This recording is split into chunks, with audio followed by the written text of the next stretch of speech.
All right, welcome back, guys. That is the last match, Group C. That is, of course, a group where it didn't entirely matter. So we saw quite a lot of boundary violations, a bit of a silly number of setups. So this is kind of the overview as it is right now. Unreloaded, Nolly Secunda are qualified for tomorrow. Godfathers, Agony Empire likewise. We just finished Group C. Mildly Intoxicated, Test Alliance, proven to be very, very good teams. And now we're going to enter Group D. So Group D is fairly interesting because Goonswarm might be able to equalize and actually take the second spot. Of course, Virtue Collapse and Capital Punishment are in better position, but it's essentially open. So even if the Goons don't make it, you still have that fight between Verge and Capital. Yeah, exactly. And that's still going to be interesting. Fearless is pretty much through, though. Yeah. And have you guys paid Fearless to kind of... Not to my knowledge. Like Rai was saying earlier, Goons could bring a underpoint team, and then if they beat Capital, be further ahead to maybe balance the odds if Verge does lose to Fearless. You should pay them to put Snake O'Donnell in an all-passive ship with no active modules whatsoever. Well, I think that's what he was flying last weekend, was a completely passive damnation, where he couldn't burn out his guns versus Or Hardeners or anything. Yeah. But speaking of paying, there's the rumor that the Mittani won't actually pay for it.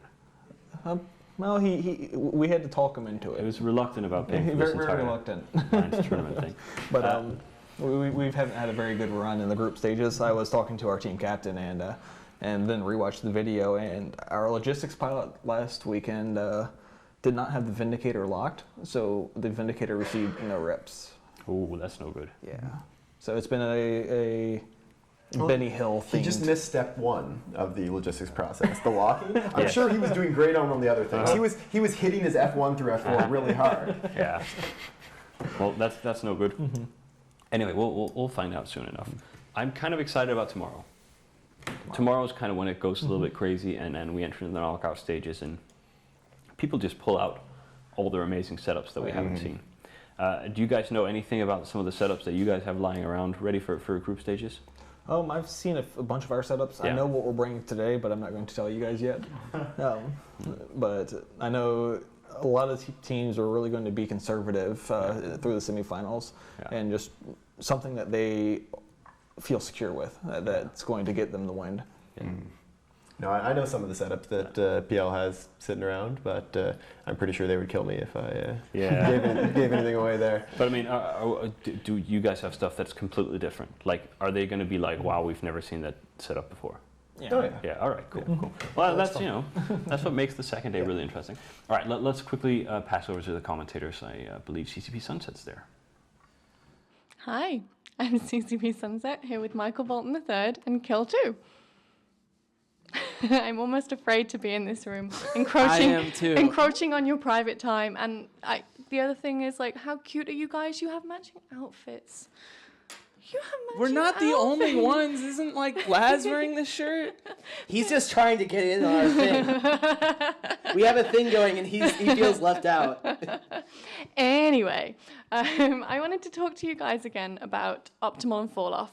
I think I spoke to you, Kill2, and Ravy about this previously, but we had to I'm going to handle this one because he didn't do it very well last time. So Optimal is the range that your guns can shoot at, and if you are tracking, you will do 100% damage at all times. Fall Off is the point at which, at full fall off, you do 50% of the damage, provided the tracking is everything okay and SIG is all okay. At full optimal plus fall off. At optimal plus fall off, yes. And then at optimal times 2 fall off, you can no longer hit anything. Optimal plus 2. times 2. Listen, okay. Perfectly explained. Love Thank you. Right. Wonderful. And optimal and fall off are just the range. They don't have no effect on your ability to track or the SIG radius difference between your guns and the ship you're shooting. You said that all very confidently. Yes. Very confidently indeed. After the mess that Ravy got me into, we had to get like CCP Loxy and CCP Prawn to make up that lovely graphic to help us out. I know how to deal with Kill2. I'm going to hit you in a little bit. This is getting more and more troubling as the days go on. Also, we'll do your laundry for you. We can finally wear the jumpers, the matching jumpers. Some questions from the forum. I think this one was actually specifically for you again, Michael Bolton. The question was, why are T1 industrials even an option to fly in the tournament? What use can they possibly be? So T1 Industrials are 3 points in the tournament, and their primary uses when they're used, even though we haven't seen them very much this year, are like as a support to your team. Like if your team requires a lot of cap charges, like and you think you might run out, which you frequently don't, but might, you can fill them with cap charges, fill them with maybe ammo if you need to like do a hot swap on ammo or something like that. And you can also do like sensor boosters, and you can do like remote ECCM. You can support the ships on your team and help protect them from opposing EWAR, or occasionally you can fit EWAR on your deploy EWAR against the other team. That's why you most frequently see the Badger 2, because it's the T1 hauler with the most slots. Is that all? Is there more? They're cool. They are cool. They are a pretty funny ship to bring. Like everyone feels good when they see a Badger. Just brightens up your day. Excellent. Well, it's to enhance the morale of the team.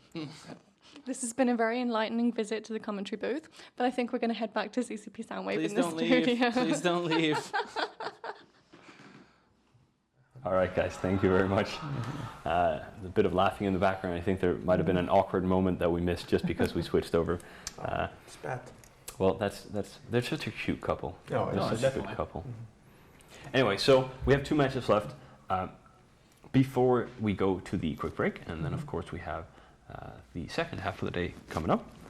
So, CCP Guard, you are also the other half of Permaband.